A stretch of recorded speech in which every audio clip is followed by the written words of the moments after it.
ಸಚಿವ ಸ್ಥಾನ ಕೈತಪ್ಪಿದ್ದಕ್ಕೆ ಮಾಜಿ ಸಚಿವ ಎಂಸಿ ಸುಧಾಕರ್ ಆಕ್ರೋಶಗೊಂಡಿದ್ದಾರೆ.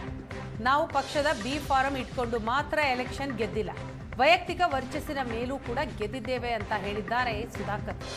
ಸಣ್ಣ ಸಣ್ಣ ಜಿಲ್ಲೆಗಳಿಗೆ ಮೂರು ಸಚಿವ ಸ್ಥಾನ ಕೊಟ್ಟಿದ್ದೇವೆ. ಮುಂದಿನ ಚುನಾವಣೆಯಲ್ಲಿ ನಾವು ಏನು ಉತ್ತರ ಕೊಡಬೇಕು? ನಾವು ಮತ್ತೆ ಹೈಕಮಾಂಡ್ ಬಾಗಿಲು ತಟ್ಟುವ ಕೆಲಸ ಮಾಡಲ್ಲ. ಪಕ್ಷದ ವರಿಷ್ಠರೇ ಕರೆದು ಗೌರವಯುತವಾಗಿ ನೋವು ಆಲಿಸಲಿ. ಜಿಲ್ಲೆಯಲ್ಲಿ ಬೇರೆಯವರ ಹಸ್ತಕ್ಷೇಪವಾಗಲ್ಲ ಅಂತ ಭರವಸೆ ಕೊಡ್ಲಿ ಅಂತ ಸವಾಲ್ ಹಾಕಿದ್ರು. ಅವರು ಕೇವಲ ಕೆಡಿಪಿ ಮೀಟಿಂಗ್ ಅಟೆಂಡ್ ಮಾಡ್ತಾರೆ, ಇಲ್ಲ ರಾಷ್ಟ್ರೀಯ ಹಬ್ಬಗಳಿಗೆ ಬರ್ತಾರೆ, ಮಖ ತೋರಿಸ್ತಾರೆ, ಒಂದು ಪತ್ರಿಕಾ ಹೇಳಿಕೆ ಕೊಟ್ಟು ಹೋಗ್ತಾರೆ. ಇಂತಹ ಸಂದರ್ಭದಲ್ಲಿ ಚುನಾವಣೆ ಹೊಸ್ತಿಲಲ್ಲಿ ಇರ್ತಕ್ಕಂಥ ಸಂದರ್ಭದಲ್ಲಿ ಈ ಎರಡು ಜಿಲ್ಲೆಗಳಿಗೆ ಪ್ರಾಧಾನ್ಯತೆ ಕೊಡದೇ ಇರತಕ್ಕಂಥದ್ದು ಎಲ್ಲರಿಗೂ ಬಹಳ ನೋವಾಗಿದೆ. ಅದು ನನಗೇ ಇರ್ಬೋದು, ಮತ್ತೊಬ್ಬರಿಗೆ ಇರ್ಬೋದು. ಈಗ ನಾರಾಯಣ ಸ್ವಾಮಿ ಅವರು ಒಂದು ಪ್ರಬಲವಾದ ಒಂದು ವರ್ಗಕ್ಕೆ ಸೇರಿರ್ತಕ್ಕಂಥವ್ರು. ಈಗ ಅವ್ರಿಗೆ ಬಹಳ ವರ್ಷಗಳಿಂದ ಅವಕಾಶ ಆಗಿಲ್ಲ.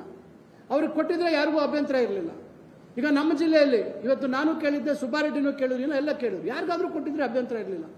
ಇವತ್ತು ನೀವು ಅದು ಯಾರು ಮಾಡಿದ್ರೂ ಗೊತ್ತಿಲ್ಲ, ಬೇರೆ ಕೆಲವು ಜಿಲ್ಲೆಗಳಿಗೆ, ಸಣ್ಣ ಸಣ್ಣ ಜಿಲ್ಲೆಗಳಿಗೆ ಎರಡೆರಡು, ಕೆಲವು ಜಿಲ್ಲೆಗಳಿಗೆ 3 ಸ್ಥಾನಗಳನ್ನು ಕೊಟ್ಟಿದ್ದೀರ. ನಮ್ಗೆ ಯಾರು ವೈಯಕ್ತಿಕವಾಗಿ ಅವರೆಲ್ಲರೂ ನಮಗೆ ಆತ್ಮೀಯ ಸ್ನೇಹಿತರು, ಅವ್ರ ಬಗ್ಗೆ ವೈಯಕ್ತಿಕವಾಗಿ ನಾವು ಹೇಳೋಕ್ಕಾಗೋದಿಲ್ಲ. ಆದರೆ ನಮ್ಮ ಜಿಲ್ಲೆಗಳ ಪರಿಸ್ಥಿತಿಯನ್ನು ನಾಳೆ ಪಕ್ಷ ಇವತ್ತು ಮತ್ತೆ 2028ರಲ್ಲಿ ಅಧಿಕಾರಕ್ಕೆ ಬರಬೇಕಾದ್ರೆ ನಾವು ಯಾವ ಹುಮ್ಮಸ್ಸಿನಿಂದ ನಾವು ಕೆಲಸ ಮಾಡಬೇಕಾಗುತ್ತೆ, ನಾವು ನಮ್ಮ ಕಾರ್ಯಕರ್ತರನ್ನ ನಾವು ಯಾವ ರೀತಿ ಹಿಡಿದಿಟ್ಕೋಬೇಕಾಗುತ್ತೆ.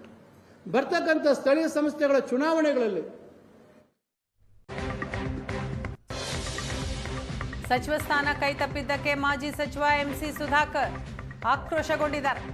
ನಾವು ಪಕ್ಷದ ಬಿ ಫಾರಂ ಇಟ್ಕೊಂಡು ಮಾತ್ರ ಎಲೆಕ್ಷನ್ ಗೆದ್ದಿಲ್ಲ, ವೈಯಕ್ತಿಕ ವರ್ಚಸ್ಸಿನ ಮೇಲೂ ಕೂಡ ಗೆದ್ದಿದ್ದೇವೆ ಅಂತ ಹೇಳಿದ್ದಾರೆ ಸುಧಾಕರ್. ಸಣ್ಣ ಸಣ್ಣ ಜಿಲ್ಲೆಗಳಿಗೆ ಮೂರು ಸಚಿವ ಸ್ಥಾನ ಕೊಟ್ಟಿದ್ದೇವೆ. ಮುಂದಿನ ಚುನಾವಣೆಯಲ್ಲಿ ನಾವು ಏನು ಉತ್ತರ ಕೊಡಬೇಕು?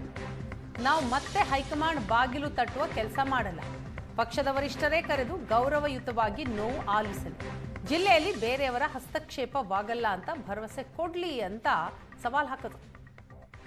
ಅವರು ಕೇವಲ ಕೆಡಿಪಿ ಮೀಟಿಂಗ್ ಅಟೆಂಡ್ ಮಾಡ್ತಾರೆ, ಇಲ್ಲ ರಾಷ್ಟ್ರೀಯ ಹಬ್ಬಗಳಿಗೆ ಬರ್ತಾರೆ, ಮಖ ತೋರಿಸ್ತಾರೆ, ಒಂದು ಪತ್ರಿಕಾ ಹೇಳಿಕೆ ಕೊಟ್ಟು ಹೋಗ್ತಾರೆ.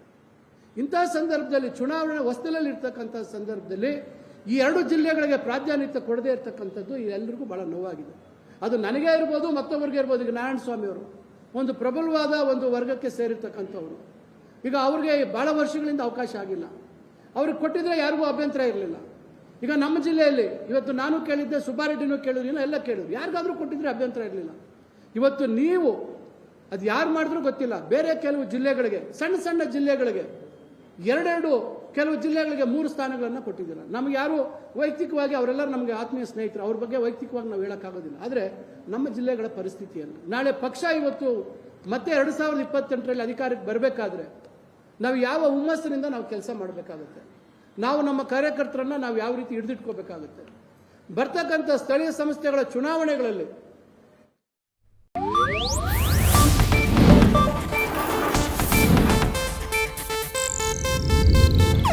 ಇದು ಏಷ್ಯಾನೆಟ್ ನ್ಯೂಸ್ ನೆಟ್ವರ್ಕ್ ಪ್ರಸ್ತುತಿ.